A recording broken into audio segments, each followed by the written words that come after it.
Hey guys, we are here with Hanko Chow, who just finished top 4 at the Remote Duel Extravaganza. Definitely make sure to check out his articles on TCGPlayer. Very strong writer, really great articles. And I think you're also on Twitch now? Yes, I've been streaming on Twitch, twitch.tv/TTV Hanko Chow. I've been streaming myself playing on a simulator called YG Omega and climbing the ladder there with this exact list, except like one card change. And like I've been testing it through the week. It's been pretty competitive for sure. Yeah. Amazing. Okay, and I'll have all the links down below. So what deck were you playing? Well, shout outs to my friends, my roommates Anthony and Tommy for supporting me. But yes, I've been playing Floowandereeze for this new format post ban list because Darkwing Blast isn't out yet. I was playing Tier Elements before the ban list because it was like really fun to play, and the mirror match wasn't too bad even though Dollar existed. But like, Floowandereeze in this new format, I think on the first couple of weeks, not everyone's respecting the deck. Everyone's still on tier. Everyone's still on Sprite. Like I've seen a lot of people playing tier Sprite this weekend, and also they also try to mix in like runic cards with it, just so that way it's like runic, Sprite, and tier, which I'm not a fan of because the runic cards don't really interact well with the tier cards. I guess you mill a lot of runic spells and then you play the fountain and then play another runic spell, you'll like get some free draws. So that's pretty neat. But I just wanted to go with what I knew, and that way, like, I don't know, Scythe still existed, and what else still exists? I don't know. People weren't respecting this deck, so I just played it. All right, should we just get to the list? Yeah, it's a pretty standard list, but, for some reason people aren't playing the way that I play it. I don't know why, but yeah, like three of the best pots in the game. If you can play both pots in a deck, you're probably going to dig for whatever power card that you want, and obviously starter cards, like these are consistency creators for not only the engine but also just power cards in general, which goes very hand in hand into the side decking and stuff. But yeah, Rabina, Eaglin, I don't need to explain these cards. Like you need to see them to play the game. And then after that, we're gonna talk about the 4 cards I would search for with Eaglin, which are the 1 Apex Avian, 1 Mega Ryza, and 2 M-Pens. I guess I wasn't really a big fan of double M-Pen in a long time ago, but since then, since I just discovered the advent of Adventure Combo where I banished my own M-Pen to like resummon it again, I realized I needed to play a second one because in that same format, people were playing DD Crow. Like a lot of people were playing DD Crow. So if I relied on using my Stree to banish my own M-Pen in the grave to add it back with Toucan, and because it was my only one, then I would lose a summon to Stree, to DD Crow on the same Stree target. So having a second M-Pen just made the game plan feel much safer, and it, along with the double Dreaming Town, it just felt like the first turn I'm going to summon my first M-Pen to get another Dreaming Town, and next turn I'll just summon a second one to get another Dreaming Town. It feels like I have a more consistent game plan with that. And also just the mirror match, having more beat sticks is better. So, and the mirror match is more prevalent this format for sure. Next up, we got the standard stuff: 1 Stree, 1 Toucan, 1 Statue. I'm playing the DD Crow in the main. Yeah, it's still good against tier elements. It's still good against it's like good against a lot of decks in general, but Fusion Destiny went to 3 and I wasn't sure how many like hero players I'm playing or like Fusion Destiny people just splashing Fusion Destiny, but nobody was, surprisingly. So it was okay. I sided out a lot, but I do keep it in certain matchups. And then the other thing I'm playing was the Simorgh package, which was a 2 Simorgh Bird of Perfection and 1 Elborz. Oh, interesting. Yeah. I used to play 3 in another list, but for this list, I chose to only play 2. So that way, because you only need 2 anyway, you summon the first one to send the second one, and then adding the field spell. So that way you don't have a dead Simorgh in your deck. But this chain blocking is really good in last formats because there's a lot of cards that specifically chain to negate activation, like directly to the card, like Sprite Red, totally awesome, Baron, Ash Blossom, like just being able to like, if you open like Rabina Eaglin, or like Rabina map or something so you can get Eaglin, then you're gonna chain block your Rabina with the Eaglin anyway, and you're gonna summon, you sometimes wanna search this, so that way you can summon Eaglin and chain block that as well. So that way you can guarantee get a playoff and get a follow-up with a field spell. Like the field spell holding in your hand is really nice. The other clutch thing that the field spell does is it gives you a 300 attack boost, so that way statues at 1300, so they can't beat over a statue. In like a Sprite deck can't beat over it unless they specifically drew like Jet and they have the Crash or like Pixies. So that's like kind of relevant. But more so just like chain blocking is just, even when you're going second, like Simorgh is really strong going second. So for those not familiar with the 2 cards there, especially the field spell, what do they do? Oh yeah, so the Simorgh monster, when you normal summon a bird, like a wing beast, you get to activate the effect in your hand to normal summon a Simorgh monster, including itself. So because it's a normal summon, it has a lot more synergy with this deck since it's not a special summon. And then when this card is normal summon, you send another Simorgh monster from your deck to the graveyard, so you can send another copy of itself to add a Simorgh spell trap. I've seen people play these Simorgh Giant Trunade before in a side deck, which could be pretty good, but I just chose to simplify just to play just these three and not anything else. But also, like, there's with the Advent of Adventure combo that I do, having another extender in the deck is really helpful. So I think that goes well with all the core cards. Oh, actually, yeah, of course, these are other core pieces of the deck. Three of the best card in the deck, Advent of Adventure, three of the other best card in the deck, Map. This card literally just says your opponent can't normal summon. It's pretty cool, and it also just gives you, like, helps facilitate your bird rotating in and out like faster, so you get all your names in rotation and you just win. But yeah, like, these cards are just sick. I don't know what to say. Like, everyone knows they're pretty good. One Unexplored, one Double Dreaming Town. You have to play two, in my opinion, especially when you're going first. Like, I do side out one Dreaming Town when I go second. But when you're going first, you want to draw this, so that way you have a way to play on your opponent's turn without searching with M-Pen, or just searching both, so that way you don't just rely on one Dreaming Town and one map, because I feel like a lot of the better decks in the format can play through one Dreaming Town, but they can't play through the second one, especially when you bounce back your own Mega Riser to resummon it, or like bounce back your Apex Avian to resummon it. But yeah, every good deck should be able to play around map. They don't have to normal summon. Like, they just go like Shiren Effect, pitch, or like go starter summon and keep special summoning. Like, they don't need to normal summon. So like, a lot of good players are just playing around this, and I knew that. So we had to play two. You can search both of them in one turn because M-Pen is not once per turn. This is my least favorite card of the deck. It's every time you draw it, it's like a dead card unless your opponent lets you resolve your effects, which, you know, this doesn't help you resolve your effects, just makes it better. And also, like, you would only search for this in like turn 4 or turn 3, like in a more simplified game state, or in the mirror match. So you have to play this at like somewhere in the main or side, because the mirror match is really strong with this card. But it's my least favorite card to search for sure. And then now we go on to the power cards. You know, obviously, 3-Dimension Shifter.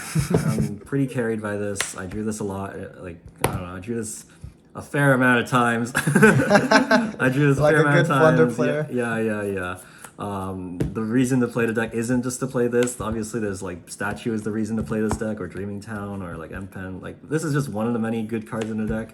But clearly, not a lot of people were happy seeing this card. So, okay, next up, Call by the Grave. I don't know why it's still legal. This is the other thing that I changed about my list lately.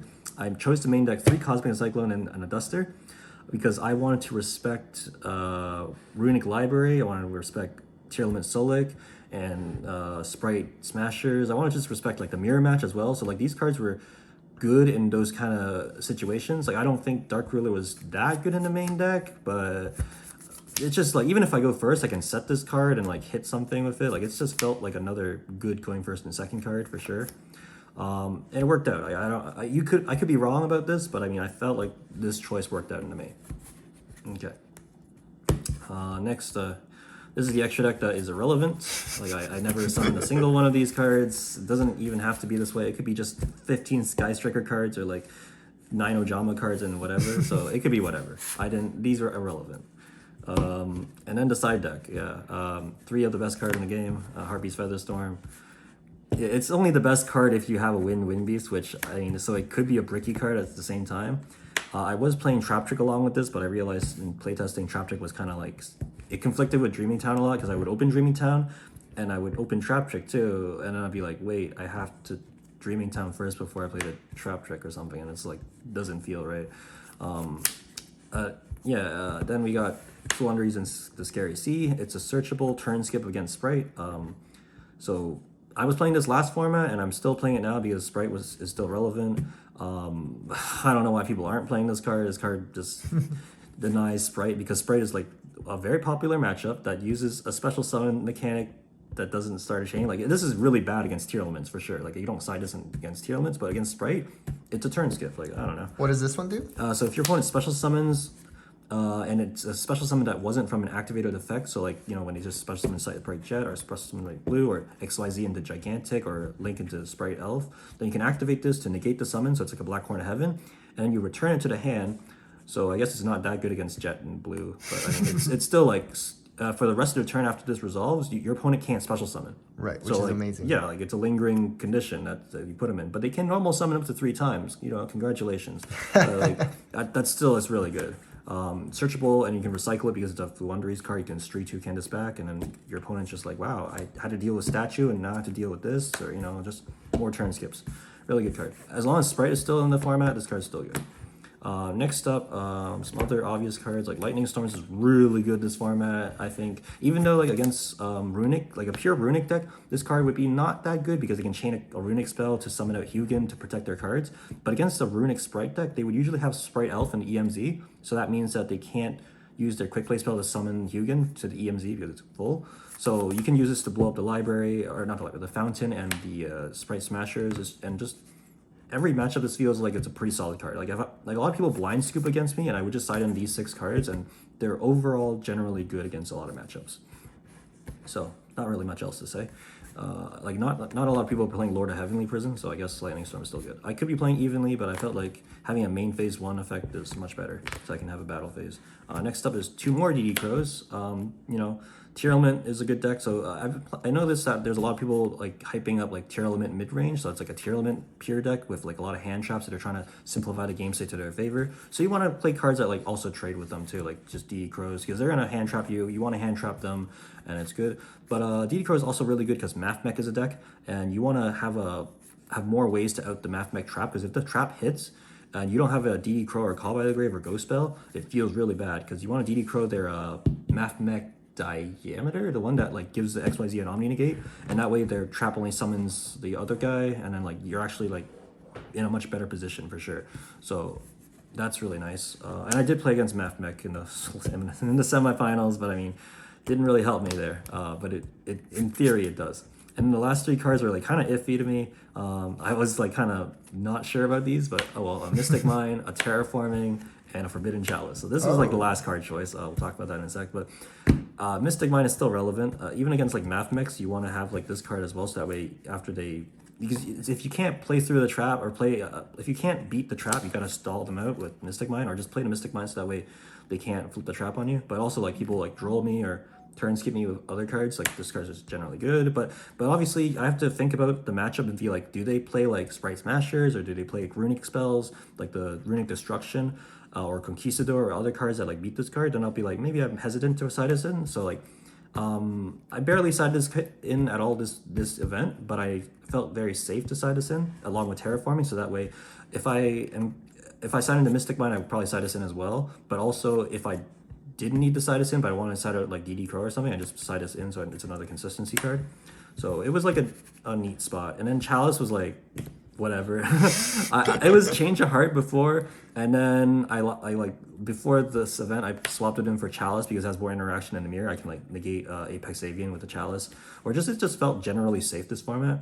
But after the event or during the event, like, since I played a lot of Sprite matchups, and the Sprite decks that I played against weren't playing the Totally Awesome package anymore. They were just playing pure Sprite with Hyperia or just Runic Sprite or whatever. I think like Raigeki, like just regular Raigeki, could be really strong this format just because they have to have Carrot to negate it, and most of the time their setups don't include Carrot for some reason. They just go like Red and Hyperia and like Runic spells and stuff. I'm like, okay, you just Raigeki them, and if they don't have Starter, then their Smashers is dead. So I felt like that was pretty okay. And even if they have Starter, they're gonna have a Smasher set, which you can probably play through if they just have one monster. But oh well, that's just my thoughts on it. It could be 3 Raigeki. It could just be these cards. So the reason why you can search this, both of these cards, is because M-Pen isn't once per turn. But in order to summon M-Pen twice in one turn, you either have to open 2 M-Pens, or you open Advent with specifically some certain other combination of cards, like either Rabina or Eaglin with a extender. So it could be Map, it could be a Simorgh, it could already be well, it doesn't have to be this one actually. It could be Stree, like one of these cards along with this one. It's a 3-card combo, so it barely comes up. If you already open like a 2-card combo, you should be winning with 1 Dreaming Town anyway. But if you open 3 cards, you can search for this with insurance. So let's just say you open like Eaglin and Map, and add let's just say like these 3 combinations. So we're gonna play the Map. We're gonna go reveal effect, summoning this, banishing this. Then you're gonna add both of these back later. You're gonna add the M-Pen off the Eaglin, and then summon Rabina and a Rabina effect. You could actually probably add the statue, but for this instance, let's just go for the Stree. So we're gonna add the Stree, we're gonna attribute both of these for the M-Pen, and go Chainlink 1 M-Pen, Chainlink 2 Eaglin. And then if your opponent doesn't have a response, you're already gonna get a Dreaming Town off the M-Pen with a Stree in the name, or with an Eaglin in the name, hand as well. So you're already pretty safe. So you can actually take the risk and play Advent here, as Chainlink 3, banishing this M-Pen. And if they have the Ash, then you're still safe, because like I said, you already have one Dreaming Town into your hand. But yeah, you're gonna add a Toucan off of the Advent. And then resolving, so we're gonna add the Eaglin back to the hand, and then this M-Pen's gonna add you the Dreaming Town to your hand. And then we're gonna summon the Toucan, and Toucan effect is gonna add this back. If they negate it, then you're still safe because you already have Dreaming Town. But if they let it go through, then you're gonna add this, and you summon your extender. Like so, for this instance, we're gonna have Stree. Stree effect will target the Advent, I guess. And then you're gonna summon the M-Pen a second time, go chain blocking 1 and 2. Then you're gonna add a second Dreaming Town. So that's just how you do it. There's some other instances where things do change, like Dimension Shifter, because if you D-Shifter and you Stree your own card, then you can't Mega Rise very well because you don't have cards in the grave, or neither does your opponent. So most of the time you do want to Rabina actually search Simorgh instead of Stree, so that way you can still summon it. You don't care about you not using the effect to like send the other Simorgh to add a spell trap. You just care that it's an extender, and that way your D-Shifter is still in the grave for your Mega Riser to spin back at least once. And then if you open up 2 extenders, I think you can actually search Statue with the Rabina, and then that way your other 2 extenders can still get you to the double M-Pen combo. So it's important to play this, like I said, because a lot of the good decks can play around map and can play through 1 Dreaming Town. So there's just no harm to not play 2 Dreaming Towns, in my opinion. Okay, Hanko, thank you so much for the deck profile and the combos. Any other shoutouts? Yeah, shoutouts to TCGPlayer Infinite. That's the place I write articles at. And shoutouts to my roommates and my editor, my friends, Cody and whoever. But yeah, check out my Twitch stream, twitch.tv/TTV Hanko Chow. I've been streaming lately. It'd be nice to get more followers. And yeah, that's really it. And shout out to James, of course. Awesome. I'll have all the links down below. Take care, guys.